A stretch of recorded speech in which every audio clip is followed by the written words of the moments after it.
नमस्कार, मैं हूं जगविंदर पटियाल। छोटी आवाज के बड़े मंच पर आपका स्वागत है। आप देख रहे हैं एबीपी न्यूज। वक्त है पब्लिक इंटरेस्ट का। आज का पहला परीक्षण अग्निवीर योजना पर है। सरकार जब इस योजना को लाई थी तो दावा यह किया गया था कि इससे सेना की क्षमता बढ़ेगी, फौज ज्यादा युवा होगी, लड़ाकू बनेगी। लेकिन विपक्षी दलों ने विरोध किया था, कहा अग्निवीर का सिस्टम फौज के लिए ठीक नहीं है। सरकार अड़ी रही, योजना लागू हो गई।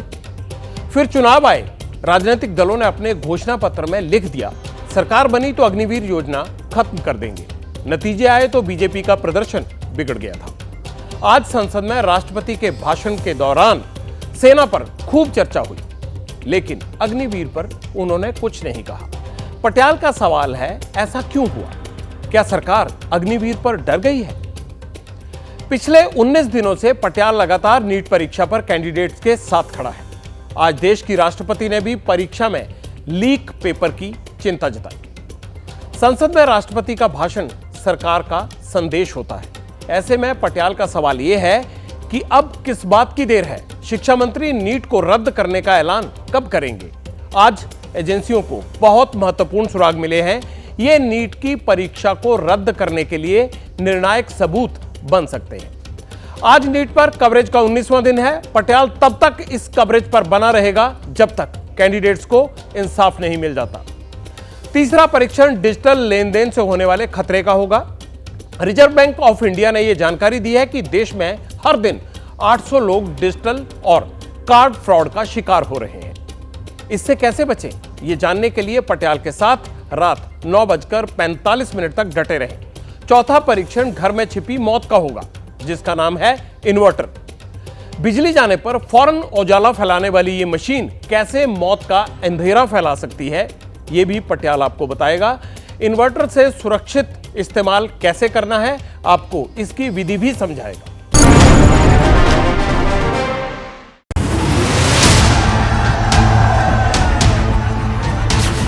परीक्षाएं किसी भी कारण से इनमें रुकावट आए, ये उचित नहीं है।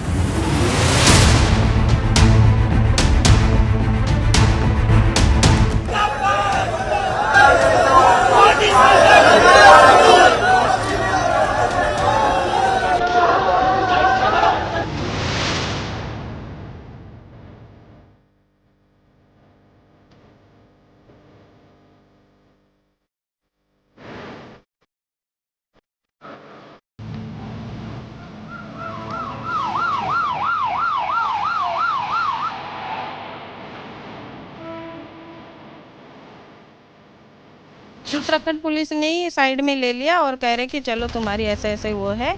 हमने कहा चलो कोई बात नहीं, हमें कुछ पता ही नहीं है।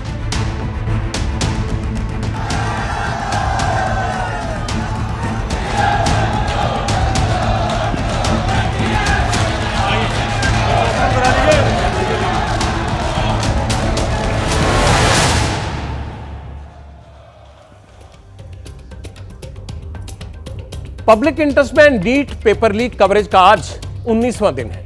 हमने इस कवरेज की शुरुआत तब की थी जब देश के शिक्षा मंत्री ने कह दिया था कि पेपर लीक नहीं हुआ है। एनटीए तो हरीशचंद्र है। पटियाल ने एक एक करके हर वो सबूत देश के सामने रखा जिसे साबित करने में अब एजेंसियां लगी हुई हैं कि देश में पेपर लीक हुआ है। यह पेपर लीक लोकल घटना नहीं है। इसकी वजह से नीट एग्जाम की लेवल प्लेइंग फील्ड खराब हुई है।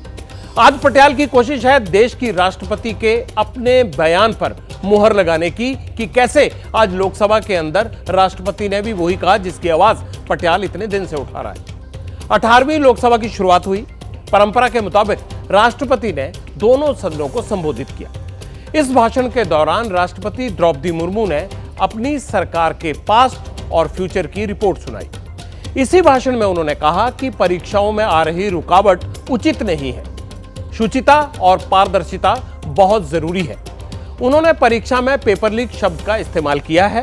अब पटियाल का सवाल यह है कि जब पेपर लीक पर राष्ट्रपति बोल रही हैं, संसद में नीट की गूंज है, सड़कों पर संग्राम है, तो देश के शिक्षा मंत्री क्यों कोई बड़ा एक्शन लेने के लिए तैयार नहीं है?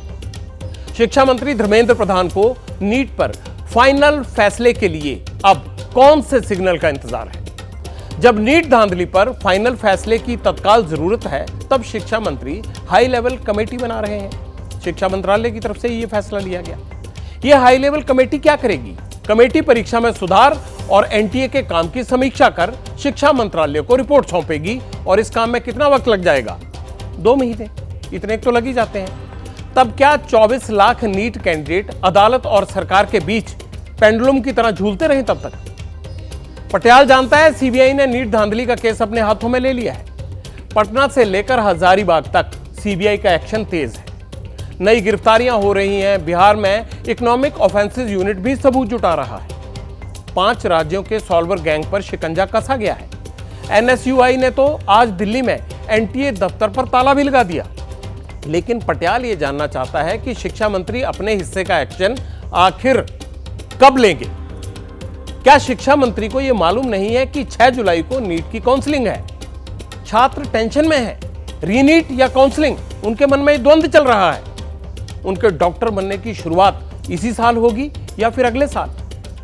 मंत्री जी, जांच एजेंसियां जो कर रही हैं उन्हें करने दीजिए, लेकिन आप कुछ तो कीजिए, क्योंकि 24 लाख कैंडिडेट नीट पर फाइनल फैसले का इंतजार कर रहे हैं। राष्ट्रपति द्रौपदी मुर्मू ने अपनी स्पीच में परीक्षा सिस्टम पर कई बड़ी बातें कही। राष्ट्रपति ने भाषण में शिक्षा मंत्री के लिए क्या संदेश है, आप सुनिए। सरकारी भर्ती हो या फिर परीक्षाएं, सुनिए, परीक्षाएं किसी भी कारण से इनमें रुकावट आए, ये उचित नहीं है। इनमें शुचिता और पारदर्शिता बहुत जरूरी है। हाल ही में कुछ परीक्षाओं में हुई पेपर लीक की घटनाओं की निष्पक्ष जांच और दोषियों को कड़ी से कड़ी सजा दिलवाने के लिए मेरी सरकार प्रतिबद्ध है। हमारे इससे पहले भी हमने देखा है कि कई राज्यों में पेपर लीक की घटनाएं होती रही है। इस पर दलीय राजनीति से ऊपर उठकर देशव्यापी ठोस उपाय करने की जरूरत है। संसद ने भी परीक्षा में होने वाली गड़बड़ियों के विरुद्ध एक सख्त कानून बनाया है। मेरी सरकार परीक्षाओं से जुड़ी संस्थाओं, उनके कामकाज के तरीके, परीक्षा प्रक्रिया सभी में बड़ी सुधार करने की दिशा में काम कर रही है। राष्ट्रपति के भाषण से शिक्षा मंत्री धर्मेंद्र प्रधान क्या सीखते हैं और फिर क्या एक्शन लेते हैं, इसका इंतजार पटियाल को रहेगा। लेकिन अब मैं चिंता में जी रहे कैंडिडेट्स के लिए कुछ महत्वपूर्ण अपडेट्स देना चाहता हूं। इससे उन्हें यह पता चलेगा कि उनके एग्जाम के साथ किसने कैसा विश्वासघात किया है। नीट पेपर लीक मामले की जांच में लगी सीबीआई ने आज पटना से 2 और लोगों को गिरफ्तार किया है। मतलब पेपर लीक की जांच में एग्जाम माफिया की एक और कड़ी सीबीआई के हाथ लग गई है। सीबीआई की गिरफ्त में पेपर लीक के आरोपी मनीष प्रकाश और आशुतोष आए हैं। मनीष प्रकाश पर यह आरोप है कि इसने पटना के लर्न प्ले स्कूल में जो कैंडिडेट वहां पहुंचे थे उनके ठहरने का इंतजाम किया, कैंडिडेट्स को जवाब के साथ क्वेश्चन पेपर्स दिए और उन्हें आंसर भी रटवाए, यानी याद करवाए। सीबीआई गुजरात में पंचमहल जिले के गोधरा पहुंच गई है। 2 स्कूल्स पर वहां रेड किया गया है। ये वो स्कूल हैं जो नीट एग्जाम का सेंटर थे। सीबीआई टीम ने यहां एग्जाम के दिन ड्यूटी वाले स्कूल के स्टाफ और प्रिंसिपल के बयान रिकॉर्ड किए हैं। महाराष्ट्र के लातूर में पैसे के बदले नंबर बढ़ाने का केस आपको पता है ना, अब उसे भी सीबीआई को ट्रांसफर कर दिया गया है। सीबीआई को आज महाराष्ट्र के नवी मुंबई का मामला भी सौंप दिया गया। यह मामला क्या है? इसमें परीक्षा में नकली कैंडिडेट बिठाने का केस है। आरोप है कि नीट एग्जाम का सेंटर डीवाई पाटिल यूनिवर्सिटी में था। यहां ओरिजिनल कैंडिडेट की जगह नकली कैंडिडेट बिठाया गया। डॉक्टरी की पढ़ाई करने वाली एक अन्य लड़की पर कैंडिडेट बनने का आरोप है। पिछले 24 घंटों में पेपर लीक की जांच का एपिसेंटर बिहार का हजारीबाग बना हुआ है। सीबीआई की टीम के रडार पर कल से ओएसएस स्कूल के प्रिंसिपल एहसान उल हक और स्कूल का बाकी स्टाफ है। सीबीआई ने प्रिंसिपल एहसान उल हक को कल से अपनी कस्टडी में ले रखा है। एहसान उल हक से उनके दोनों फोन, लैपटॉप भी सीबीआई ने जब्त कर लिए हैं। सीबीआई ने पिछले 3 महीने में एहसान उल हक ने किस किस से बात की, वो उनके टेलीफोन रिकॉर्ड से इस बात को खंगाल रही है और इसकी जानकारी जुटा रही है QSS स्कूल के वाइस प्रिंसिपल और सेंटर के सुपरिंटेंडेंट इम्तियाज आलम का फोन जब्त करके कि वो बिहार या अन्य राज्यों में किन किन लोगों के संपर्क में थे या किन लोगों से उन्होंने ज्यादा बात की। सीबीआई की टीम आज उस ई रिक्शा चालक तक भी पहुंच गई जिसके ई रिक्शा पर क्वेश्चन पेपर को ट्रांसपोर्ट किया गया था। दावा यह किया गया है कि हजारीबाग में ट्रांसपोर्टेशन के दौरान ही पेपर लीक हो गया और हजारीबाग से ही ये कहां पहुंचा था? पटना। और इसमें कुरियर कंपनी की भूमिका भी संदिग्ध है क्योंकि ई रिक्शा के जरिए ब्लू डार्ट कुरियर ऑफिस से question paper state bank of India के ब्रांच में भेजे गए थे। नीट पेपर लीक में एक और बड़ा नाम है। कौन है वो नाम? गंगाधर। याद आ गया होगा, पटियाल ने कल भी बताया था। महाराष्ट्र के लातूर में पैसे के बदले नंबर बढ़ाने का जो रैकेट बेनकाबू हुआ है उसका किंगपिन गंगाधर है। इसके दो साथी हैं, जलील पठान और संजय जाधव। अब अपडेट यह है कि गंगाधर को पुलिस ने उत्तराखंड से कस्टडी में ले लिया है। जलील और संजय पहले से ही पुलिस रिमांड में है। जैसा कि पब्लिक इंटरेस्ट देखने वाले दर्शक ये जानते हैं कि पटियाल की टीम लगातार गंगाधर के पीछे लगी हुई है। पटियाल की सहयोगी अजातिका सिंह ने गंगाधर से फोन पर बात की थी तब जब वो पुलिस की पकड़ में नहीं था। उसी बातचीत में उसने ये कहा था कि वो कहीं घूमने गया है और लौटकर गुरुग्राम में बातचीत करेगा एबीपी न्यूज से। शायद पुलिस को इससे सुराग मिला हो और अगले दिन वो पकड़ा गया क्योंकि वो फोन इस्तेमाल कर रहा था और टेक्निकल सर्वेलेंस अक्सर पुलिस ऐसे लोगों की रखती है। हमने बात की तो पुलिस भी सुन ही रही होगी। अब अजातिका सिंह गुरुग्राम में उनके घर पहुंची है। हमारी संवाददाता वही जिन्होंने बात की थी, वही अजातिका सिंह गंगाधर की पत्नी से मिली। वहां पर आरोपों पर उनकी पत्नी की क्या दलीलें हैं, अब आप वो सुनिए।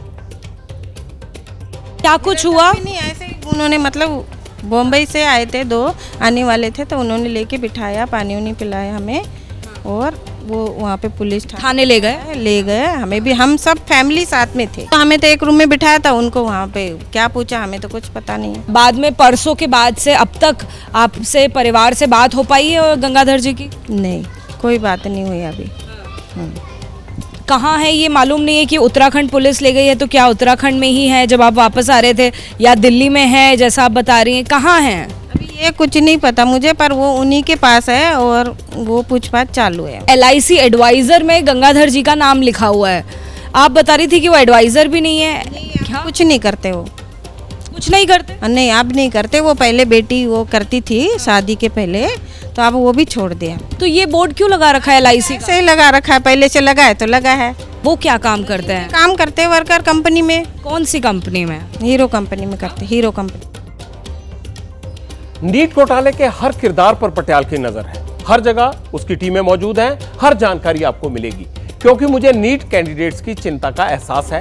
24 लाख छात्रों ने नीट एग्जाम दिया है, 13 लाख ने एग्जाम क्वालिफाई भी किया है, जबकि देश में सरकारी और प्राइवेट अगर कुल MBBS की सीटें मिला लें तो वो केवल 1,08,000 है। कंपटीशन बड़ा है, मेहनत कड़ी है, कामयाबी भी बड़ी है। इसीलिए हमारी इस कहानी में एक हिस्सा उन लोगों का भी है जो परीक्षा पास कर चुके हैं। सुप्रीम कोर्ट में एक याचिका दायर हुई है जिसमें नीट एग्जाम कैंसिल ना करने की मांग की गई है। पटियाल तो कैंसिल करने की मांग कर रहा है वैसे, लेकिन मेरी भूमिका सबका पक्ष दिखाने के लिए है। इसीलिए आज उनकी बात भी सुनेंगे जो एग्जाम क्वालिफाई करने के बावजूद इस चिंता में डूबे हुए हैं कि अब उनकी रैंकिंग का क्या होगा, अब उनके भविष्य का क्या होगा। नीट 2024 में ऑल इंडिया टॉपर मृदुल मान्या आनंद की कहानी आप देखिए। 4 जून को 17 साल के मृदुल मान्य आनंद का नीट रिजल्ट आया तो परिवार खुशियों से झूम उठा। ग्रेटर नोएडा में उनके पड़ोसियों को मृदुल के नीट क्लियर करने की जानकारी मिली तो बधाइयों का तांता लग गया। 17 लाख क्वालिफाइड छात्रों में से मृदुल की रैंक नंबर 1 थी। मतलब मृदुल को ड्रीम कॉलेज एम्स मिलना तय हो गया।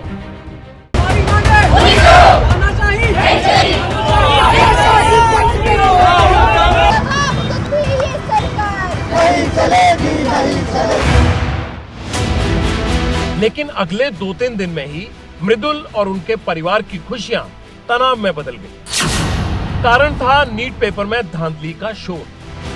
शक के घेरे में नीट के वो 67 टॉपर्स भी आ गए जिनके अंक 720 में से 720 आए थे। इसमें मतलब पूरे 2 साल की मेहनत है और सिर्फ मेरी नहीं, मतलब मेरे माता पिता की भी मेहनत है। मैंने नीट की तैयारी 11वीं कक्षा से स्टार्ट की। बोर्ड्स के बाद मैं हॉस्टल चला गया, तो वही हॉस्टल से मतलब स्कूल भी जाता था, फिर इंस्टीट्यूट भी।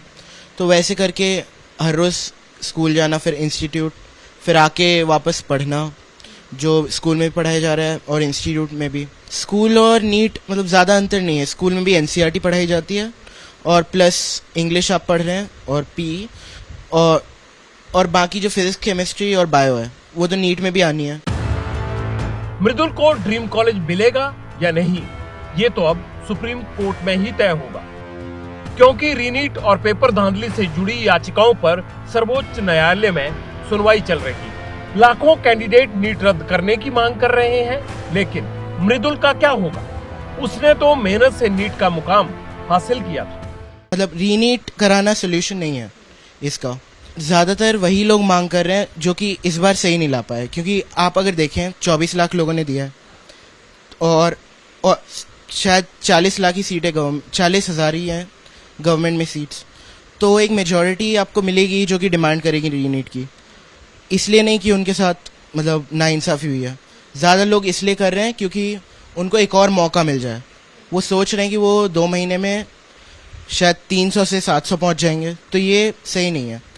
आप इस मौके का फ़ायदा ना ही उठाएं और जिन्होंने हार्ड वर्क किया है उनके ऊपर बेकार का प्रेशर ना डालें, और इससे ज़्यादा अच्छा आप 1 साल पूरी तैयारी करें और अगले साल फिर पेपर दें। दोबारा रीनीट होता है तो क्या लगता है कि दोबारा आपको ये मेहनत करना राजी रहेगा? 5 मई वाला जो इंसान था जिसने पेपर दिया वैसा फिर नहीं जा पाएगा रीनीट के लिए। और रीनीट ज़्यादातर वही लोग मांग कर रहे हैं जो कि इस बार सही नहीं ला पाए। पहले वो जो एक सेंटर से आए थे उनको बोनस मार्क्स मिला था, उनका रीनीट का टेस्ट हो चुका है, और जो बचे 17 लोग हैं आप उनका OMR देख लीजिए, आप उनके क्वेश्चन पेपर देख लीजिए उन्होंने कैसे सॉल्व किया, और फिर लीजिए। मतलब रीनीट कराना सोल्यूशन नहीं है। इतनी कड़ी मेहनत करने के बावजूद जब आपको शक के घेरे में देखा जा रहा है, तमाम टॉपर्स को देखा जा रहा है, ना सिर्फ आपको, तो क्या कुछ आपके मन में चल रहा है? देखिए बुरा तो लगता है, मतलब आप इतनी मेहनत करें, आपको अच्छा परिणाम मिले, बट लोग आपको शक के घेरे में चीटिंग से लाया होगा ये सोच के। तो मैं बस यही कहना चाहूँगा, मेरे क्वेश्चन पेपर देख लो, OMR देख लो, फिर बोलो जो बोलना है। मृदुल की उड़ान को पंख 10वीं क्लास में ही लग गए थे। 10वीं में 98% और 12वीं क्लास में 91% नंबर्स के साथ मृदुल शुरुआत से ही टॉपर रहा। माता पिता की परवरिश और दादा दादी के दुलार ने मृदुल को कामयाबी की सीढ़ियां चढ़ने में बड़ी मदद की। ओलंपियाड में 3 बार गोल्ड मेडल लाने वाले मृदुल का परिवार भी अब बस इंतजार में है। उम्मीद है रीनीट नहीं होगा और मृदुल अपना डॉक्टर बनने का सपना एम्स से ही पूरा करेगा।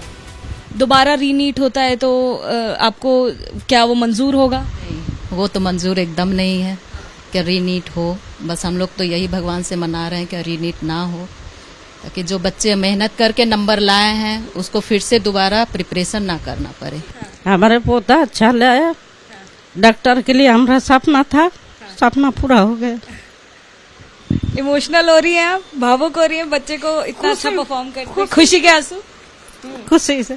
तो क्लास 1 से क्या नर्सरी से लेकर ही इज बेटर देन अदर्स।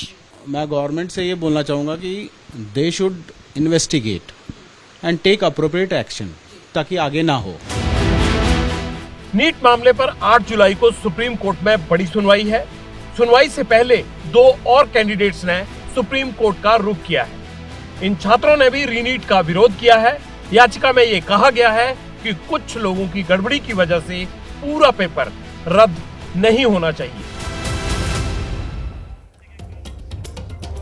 एक तरफ मृदुल हैं जिन्हें रीनीट नहीं चाहिए, तो दूसरी तरफ वो लाखों कैंडिडेट्स हैं जो दोबारा मौका चाहते हैं। फैसला कोर्ट को करना है और शिक्षा मंत्रालय को। लेकिन नीट को धांधली के इस मुकाम तक लाने में सबसे बड़ी लापरवाही एनटीए की ही है। इसीलिए जरूरत एनटीए पर भी फाइनल फैसले की है। कल पब्लिक इंटरेस्ट में पटियाल ने आपको एनटीए की एक लापरवाही दिखाई थी। हमारी संवाददाता अजातिका सिंह ने बताया था कि एनटीए दफ्तर में CUET 2024 यानी कॉमन यूनिवर्सिटी एंट्रेंस टेस्ट के बक्से खुले आसमान में रखे थे। इस खबर पर आज एनटीए की सफाई सामने आ गई है। एनटीए ने हमसे सीधे बात करने की बजाय सोशल मीडिया पर एक वीडियो शेयर किया, मैसेज लिखा कि मीडिया में दिखाए गए बॉक्स खाली हैं, इनके अंदर कोई मटेरियल नहीं है। साथ ही एनटीए ने यह भी कहा कि जहां बॉक्स रखे हैं वहां सिक्योरिटी गार्ड मौजूद है। लेकिन अब पटियाल जो सवाल पूछने जा रहा है उसे सभी गौर से सुने और समझे। एनटीए ने जो किया, जवाब दिया, पटियाल का वहां उनसे सवाल यह है कि परीक्षा का नतीजा आने से पहले उन बॉक्सेस को लावारिस क्यों छोड़ा गया जिनमें CUET 2024 एग्जाम की कॉपी सील होकर आई थी।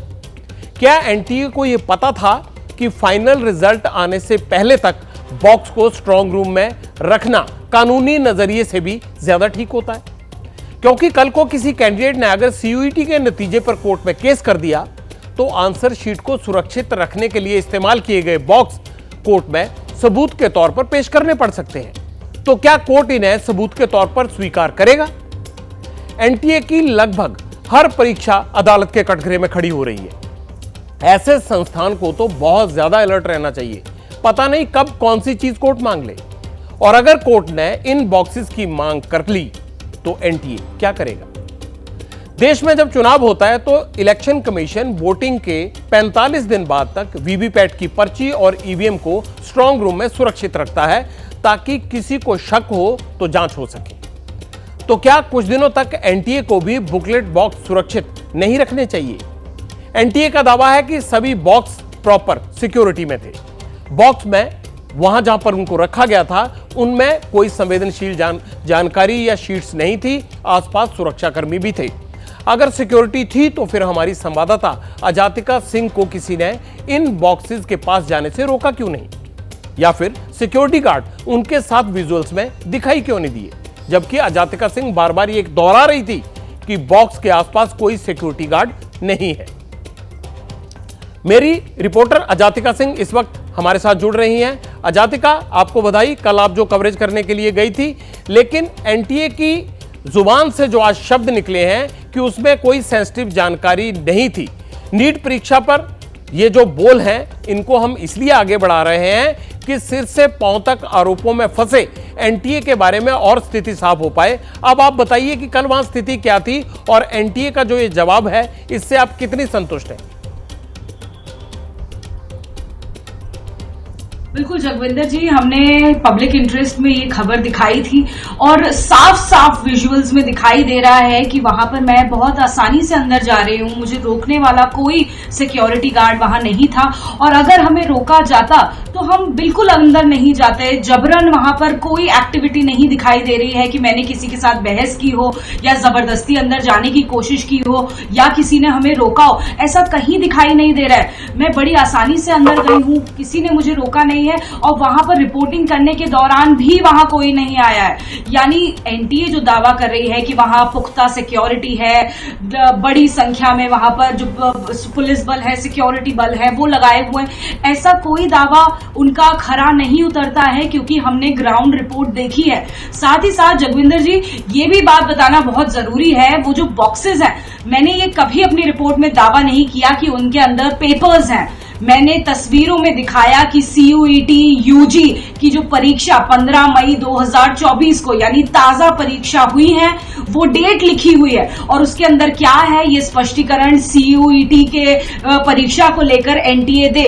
मीडिया को कोई अधिकार नहीं है कि वो उन डब्बों को, उन ट्रंक्स को खोलकर देखता और बताता, क्योंकि वो कहीं ना कहीं कानून का अनादर करना होता और ऐसा कुछ हमने अपनी रिपोर्ट में नहीं किया है। साथ ही साथ एनटीए को तो ये जवाब देना चाहिए कि आखिर वो जो डब्बे हैं, वो बक्से हैं, वो इतनी बुरी हालत में क्यों थे? उसके कुंडे अगर आसानी से लॉक खुल सकता है तो वो टूटे हुए क्यों थे, वो इतने टैम्पर्ड क्यों दिखाई दे रहे थे, वो इतने बुरी तरीके से जख्मी क्यों दिखाई दे रहे थे, क्यों इधर उधर पड़े हुए दिखाई दे रहे थे। एनटीए को तो इस पर स्पष्टीकरण देना चाहिए, ना कि किसी रिपोर्टर को इंडिविजुअली पर्सनली टारगेट करना चाहिए जैसे कि वो पर्सनली टारगेट कर रहे हैं। हमने अपनी रिपोर्ट में कोई ऐसा दावा नहीं किया कि इसके अंदर पेपर्स ही है। हम लगातार ये कहते रहे कि इसमें पेपर्स हो सकते हैं, ये लापरवाही हो सकती है। और अगर एनटीए जो दावा कर रहा है, जो तस्वीरों में दिखा रहा है, वो 4 डब्बे दिखा रहे हैं कि इसमें कुछ नहीं है। हमने जो डब्बे दिखाए वो हजारों की संख्या में दिखाए हैं।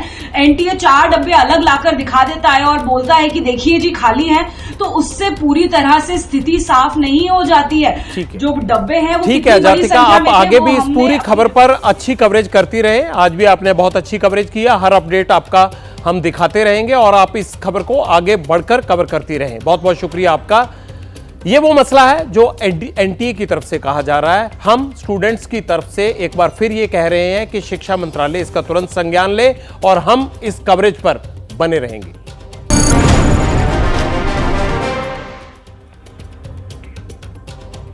पब्लिक इंटरेस्ट में अब पटियाला अग्निवीर स्कीम पर राष्ट्रपति की चुप्पी का परीक्षण करेगा। आज लोकसभा में राष्ट्रपति द्रौपदी मुर्मू का भाषण हुआ।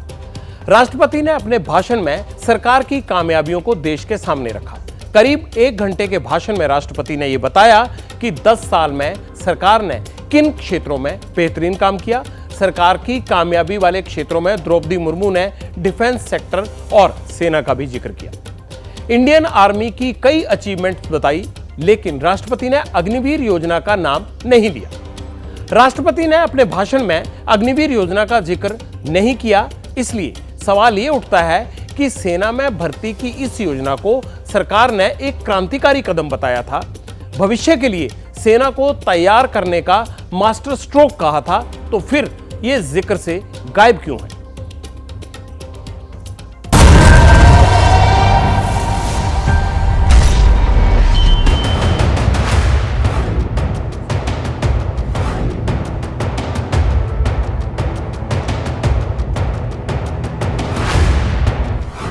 युद्ध की स्थिति में हम सर्वश्रेष्ठ रहे।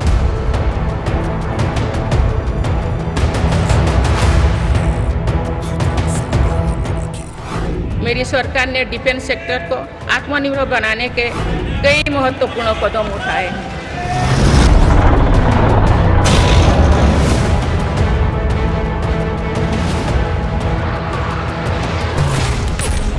नौजवानों को बतौर अग्निवीर आर्म फोर्सेस में सेवा का अवसर प्रदान किया जाए।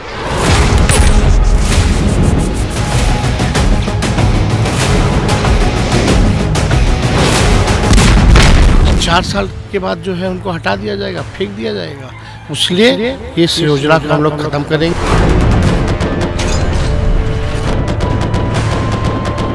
अग्निवीर योजना को लेकर के मतदाताओं के एक हिस्से में नाराजगी रही है।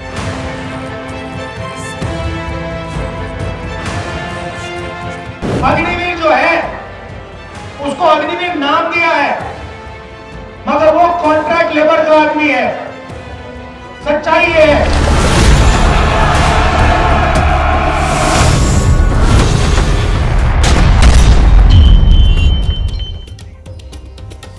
राष्ट्रपति अपने भाषण में अग्निवीर का नाम ले या ना ले, यह सरकार की मर्जी है, लेकिन जब सरकार की कामयाबियों और विजन की बात हो रही हो तो अग्निवीर स्पीच से आउट होगा तो सवाल तो उठेंगे। इसलिए भी क्योंकि यह सीधे सीधे देश के लाखों नौजवानों के भविष्य से जुड़ा हुआ मामला है। सेना की शॉर्ट टर्म सर्विस पर तब से सवाल उठ रहे हैं जब से मोदी सरकार ने इसे लागू किया है।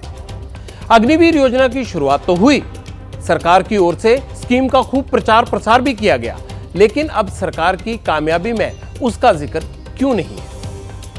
राष्ट्रपति द्रौपदी मुर्मू ने आज लोकसभा में 51 मिनट लंबा भाषण दिया। पूरे भाषण के दौरान राष्ट्रपति ने कृषि सुधार, विमेन एम्पावरमेंट और उसके साथ साथ उन सब मसलों को उठाया जो इकोनॉमी से जुड़े हुए हैं। Election commission, emergency, public transport, paper leak, इन तमाम मुद्दों पर बात हुई। जरूरी भी थी। राष्ट्रपति ने अपने भाषण में 2 मिनट 50 सेकंड सेना पर भी बोला, डिफेंस सेक्टर में सरकार की कामयाबियों के बारे में बताया, लेकिन उस 2 मिनट 50 सेकंड में भी अग्निवीर का एक बार भी नाम नहीं आया। तमाम क्रांतिकारी योजनाओं और फैसलों के बीच आखिर अग्निवीर योजना कहां गायब थी? क्या नौजवानों की नाराजगी और विपक्ष के विरोध के चलते अग्निवीर पर सरकार असमंजस में है, वो डिफेंसिव हो गई है? ये तमाम तरह के सवाल हैं। एक सशक्त भारत के लिए हमारे सैन्य बलों में आधुनिकता जरूरी है। युद्ध की स्थिति में हम सर्वश्रेष्ठ रहे, इसके लिए सेनाओं में रिफॉर्म्स की प्रक्रिया निरंतर जारी रहनी चाहिए। इसी सोच के साथ मेरी सरकार ने बीते 10 वर्षों में डिफेंस सेक्टर आने के कई महत्वपूर्ण कदम उठाए हैं। ऑर्डिनेंस फैक्ट्रीज के रिफॉर्म से डिफेंस सेक्टर को बहुत लाभ हुआ है। 40 से अधिक ऑर्डिनेंस फैक्ट्रीज को 7 निगमों में संगठित करने से उनकी क्षमता और दक्षता दोनों बढ़ी है। ऐसे ही रिफॉर्म्स के कारण भारत आज 1 लाख करोड़ रुपये से अधिक की डिफेंस मैन्युफैक्चरिंग कर रहा है। पिछले एक दशक में हमारे डिफेंस एक्सपोर्ट 18 गुना अधिक होकर 21,000 करोड़ रुपया तक पहुंच चुका है। फिलीपींस के साथ ब्रह्मास मिसाइल का रक्षा सौदा डिफेंस एक्सपोर्ट के क्षेत्र में भारत की पहचान मजबूत कर रहा है। सरकार ने युवाओं और उनके स्टार्टअप्स को बढ़ावा देकर आत्मनिर्भर डिफेंस सेक्टर की मजबूत नींव तैयार की है। मेरी सरकार उत्तर प्रदेश और तमिलनाडु में 2 डिफेंस कॉरिडोर्स भी विकसित कर रही है। हम सभी के लिए एक खुशी की बात है कि पिछले वर्ष हमारी सैन्य जरूरतों की लगभग 70% खरीद भारतीय उद्योगों से ही की गई है। हमारी सेनाओं ने 500 से अधिक सैन्य साजो सामान को विदेशों में नहीं मंगाना तय किया है। ये सभी हथियार और उपकरण अब सिर्फ भारतीय कंपनियों से ही खरीद की जाएगी। मेरी सरकार ने सैनिकों के हितों को भी हमेशा प्राथमिकता दी है। तभी 4 दशक के बाद 1 रैंक 1 पेंशन को लागू किया गया है। इसके तहत अब तक 1,20,000 करोड़ रुपया दिए जा चुके हैं। शहीद सैनिकों के सम्मान के लिए सरकार ने कर्तव्य पथ के एक छोर पर नेशनल वॉर मेमोरियल की स्थापना भी की है। ये प्रयास केवल वीर जवानों के प्रति कृतज्ञ राष्ट्र का नमन ही नहीं है, बल्कि राष्ट्र प्रथम की अनवरत प्रेरणा का स्रोत भी है। माननीय सदस्यगण, मेरी सरकार देश के हर युवा को बड़े सपने देखने और उन्हें साकार करने के लिए जरूरी माहौल बनाने में जुटी है। ऐसे में भाषण में अग्निवीर से दूरी कई सवाल खड़े करती है। पहला सवाल यह है कि क्या अग्निवीर से सरकार दूरी बनाने में लगी है? दूसरा सवाल यह है कि क्या सरकार को लगता है कि अग्निवीर पर नौजवानों की नाराजगी एक बड़ा मुद्दा बन सकती है? तीसरा सवाल, क्या अग्निवीरों के मुद्दे पर सरकार सहयोगियों के दबाव में है? और चौथा सवाल ये कि क्या अग्निवीर योजना में सरकार कोई बदलाव करने की तैयारी कर रही है? ये सब सवाल हर एक के मन में आते हैं। सरकार की अग्निवीर से दूरी का कारण जानने के लिए पटियाल ने इंटरनेट की दुनिया खंगाली। तभी उसे कुछ मीडिया रिपोर्ट्स मिली। रिपोर्ट से यह बात सामने आई कि अग्निवीर स्कीम को सेना एक इंटरनल सर्वे के तौर पर देख रही थी और उन्होंने इस पर बहुत सारा सर्वे करवाया भी। इस सर्वे में अग्निवीर योजना से जुड़ी बहुत सी कमियां सामने आई, जैसे मात्र 4 साल की सर्विस सही नहीं है, यह सर्वे में निकल के आया। लेकिन 25% को पूरी सेवा में प्रमोशन भी सही नहीं है, क्योंकि इसकी वजह से अग्निवीरों का ध्यान ट्रेनिंग पर कम है। वो 4 साल बाद नई नौकरी पर ज्यादा ध्यान दे रहे हैं। ट्रेनिंग का मकसद सैनिकों के बीच भाईचारा बढ़ाना भी है, लेकिन अग्निवीर में कंपटीशन बढ़ रहा है। अग्निपथ की वजह से 2035 तक सेना में बड़े पैमाने पर टेक्निकल स्टाफ में जो सीनियर पोस्ट हैं वो खाली हो जाएंगी।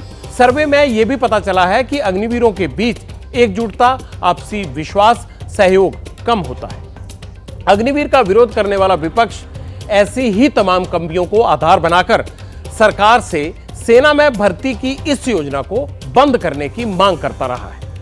सरकार के लिए राहत की बात यह है कि पॉलिटिकल पोजीशन बदलने वाले दल अब अग्निवीर योजना को बंद करने की बजाय उसमें बदलाव पर विचार करने की मांग करने लगे हैं। अग्निवीर योजना को लेकर के मतदाताओं के एक हिस्से में नाराजगी रही है। हमारी पार्टी चाहती है कि विस्तार से उन कमियों खामियों को दूर किया जाए जिसको लेकर के जनता ने सवाल उठाए। अग्निवीर पर मोदी सरकार की सहयोगी जेडीयू का जो बयान आपने सुना वो चुनाव के बाद, लेकिन सरकार बनने से पहले का था। सरकार बनने के बाद जेडीयू की ओर से अग्निवीर के मुद्दे पर कोई नया बयान सामने नहीं आया है, लेकिन अग्निवीर को मुद्दा बनाकर जिन पार्टियों ने मोदी सरकार को चुनाव में घेरा था, अब वो भी इस मुद्दे पर चुप्पी साध चुकी है। विपक्ष की नंबर 1 पार्टी हो या आखिरी पायदान पर खड़ा दल, चुनाव के दौरान ऑपोजिशन की हर पार्टी ने अपने मैनिफेस्टो में अग्निवीर का मुद्दा उठाया था। सबका एक ही स्टैंड रहता था कि उनकी सरकार बनी तो सेना में भर्ती की इस स्कीम को वापस लिया जाएगा। ऑपोजिशन वाली पार्टियां दोबारा ऑपोजिशन में ही बैठी हैं, लेकिन अब अग्निवीर का मुद्दा उनके एजेंडे से भी गायब है। लोकसभा में विपक्ष पहले से मजबूत हो गया है, लेकिन संसद सत्र के 4 दिन गुजरने के बाद भी अग्निवीर विपक्ष के एजेंडे से गायब है। राष्ट्रपति के भाषण में अग्निवीर का जिक्र नहीं आया था, ये बात एबीपी न्यूज ने विपक्ष के सांसदों को याद दिलाई। तब ऑपोजिशन के सांसदों और नेताओं ने इस मुद्दे पर क्या जवाब दिया, आप भी सुनिए। तो अग्निवीर से कितना मनोबल डाउन हुआ है देश के युवाओं का, देश की सेना के साथ भी जो है उनका भी मनोबल कमजोर हुआ और हमारा भी, जबकि हम तो देश का हर एक व्यक्ति सिपाही है भारत का। अगर देश की शान पे कोई बात आएगी तो हर एक नौजवान अपनी जान लड़ा देगा। लेकिन सवाल ये है कि सरकार क्या दे रही है? सरकार तो छीन रही है। कहाँ नौकरी दे रही है? निजीकरण जिस तरह से हुआ है, मुझे लगता है भविष्य में कोई नौकरी नहीं बचेगी। अग्निवीर को लेकर बात करेंगे क्योंकि अग्निवीर एक बड़ा ज्वलंत मुद्दा है और उसके बारे में इलेक्शंस के समय पर बहुत चर्चा भी हुई थी। तो यही दुख होता है कि अभी भी सरकार हरकत में नहीं आ रही, अपनी जिम्मेदारी से पल्ला झाड़। अग्निवीर जो है वो भारत की सीमा को कमजोर करने के लिए इस सरकार का फैसला है। जब कम प्रशिक्षित जवान, 6 महीने में प्रशिक्षित जवान, 4 साल की नौकरी करने वाला जवान देश की सीमा की सुरक्षा के लिए लगाएगा तो वो कितना कॉम्पिटेंट होगा, कितना उसके अंदर डेडिकेशन होगा, इस बात को समझा जा सकता है। इसलिए अग्निवीर जो है वो भारत की सुरक्षा के साथ देश की सरकार का खिलवाड़ है, तो इसको तो बिल्कुल इस फैसले को वापस लेना ही चाहिए। अग्निवीर आज ज्वलंत कहा जाए कि मुद्दा है देश का।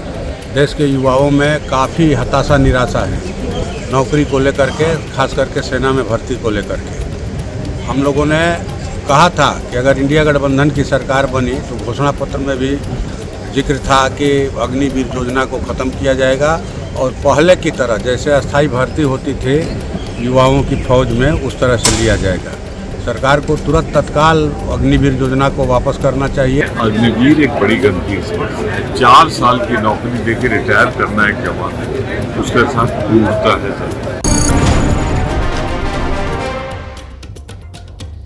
अब पटियाला देश में बढ़ते बुलडोजर न्याय का परीक्षण करेगा। पिछले कुछ दिनों से देश में एक भावना बन गई है कि गवर्नेंस का मतलब बुलडोजर।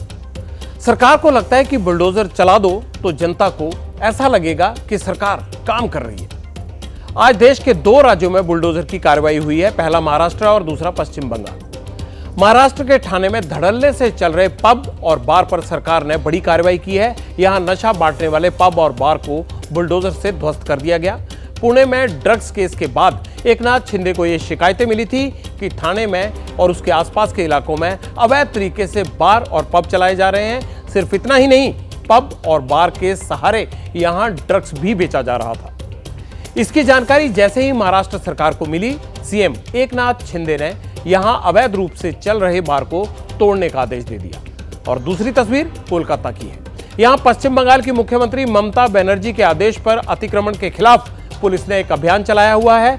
इसी अभियान में बुलडोजर की कार्रवाई की गई है। बुलडोजर की चपेट में बीजेपी ऑफिस भी आ गया है, उसे तोड़ दिया गया है। विरोध में बीजेपी कार्यकर्ता और पुलिस के बीच झड़प शुरू हो गई।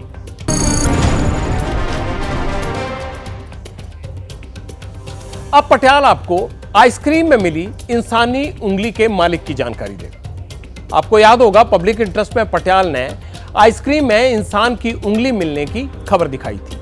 दिखाया था कि कैसे मुंबई के येमो कंपनी की आइसक्रीम में एक कटी हुई उंगली मिली थी, जिसकी पड़ताल मैंने गाजियाबाद से लेकर पुणे तक करवाई थी। अब इस मामले में एक बड़ा अपडेट मिला है।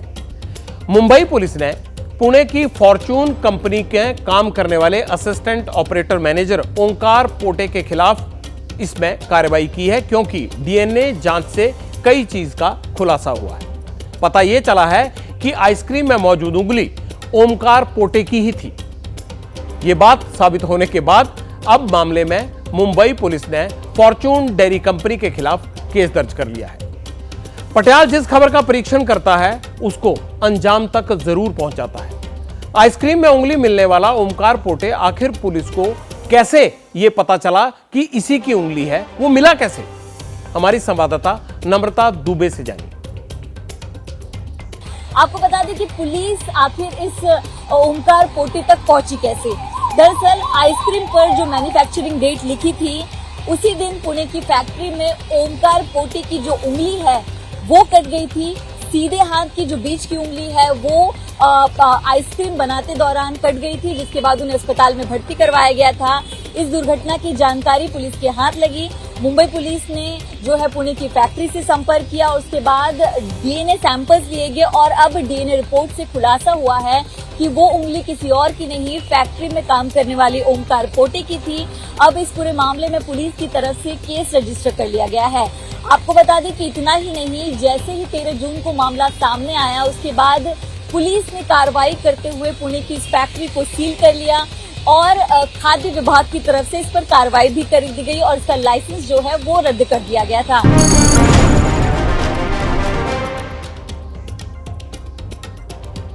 पब्लिक इंटरेस्ट में आप पटियाल भारत की सुस्ती का परीक्षण करेगा। आज पटियाल आपको आपकी एक्टिविटी रिपोर्ट बताएगा।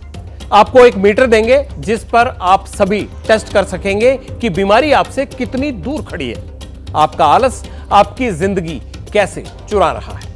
एक चौंकाने वाली बात और आपको बताऊंगा और वो ये है कि महिलाएं एक्टिव कम हैं, लेकिन उनकी औसत उम्र मर्दों से ज्यादा बढ़ गई है।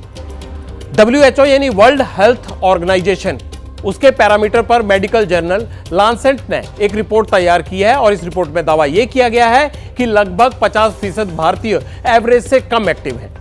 दिन भर में 50 मिनट से कम वर्कआउट करते हैं, यानी भारत में कम आलस है, यानी वो काम कम कर रहे हैं भारतीय और वहां पर सुस्ती ज्यादा फैला रहे हैं, आलस ज्यादा कर रहे हैं। लांसेट की रिपोर्ट ये कहती है कि भारत में पुरुषों के मुकाबले महिलाएं WHO के पैरामीटर पर पिछड़ गई हैं। 57% महिलाएं कसरत करने में पीछे हैं, जबकि 42% पुरुष हर दिन 50 मिनट कसरत के पैरामीटर पर खरे नहीं उतरे। सीधा सा मतलब इसका यह है कि भारतीय आबादी का आधा हिस्सा आलस के साए में बैठा हुआ है। ये वो लोग हैं जो दिन में 50 मिनट से कम एक्टिव रहते हैं। रिपोर्ट में यह भी बताया गया है कि कसरत में आलस करने वालों की संख्या लगातार बढ़ रही है। साल 2000 में 22.3% लोग ऐसे थे जो WHO पैरामीटर के हिसाब से फिजिकल एक्टिविटी नहीं करते थे। यह संख्या 2022 में बढ़कर 49.4% हो गई। इस रिसर्च के मुताबिक अगर भारत में आलस का आंकड़ा बढ़ता ही रहा तो 2030 तक 60% आबादी फिटनेस के पैरामीटर पर अयोग्य हो जाएगी और बीमारी के बहुत करीब पहुंच जाएगी। हम सब जानते हैं कि जब कसरत या फिजिकल एक्टिविटी कम होती है तो बीमारी बढ़ती है। तभी हमारे बड़े बुजुर्ग आशीर्वाद देते हुए भी हमेशा यही कहते हैं, स्वस्थ रहो, सुखी रहो। पर हम घरों में कैद हैं, हाथ पैर नहीं हिलाते हैं, बस खाते हैं और कुर्सी पर बैठे रहते हैं या फिर लेटे रहते हैं। फिजिकल एक्टिविटी की लिस्ट में सबसे खराब देशों की लाइन लगी हुई है। इसमें भारत का नंबर कितना है? 12वां।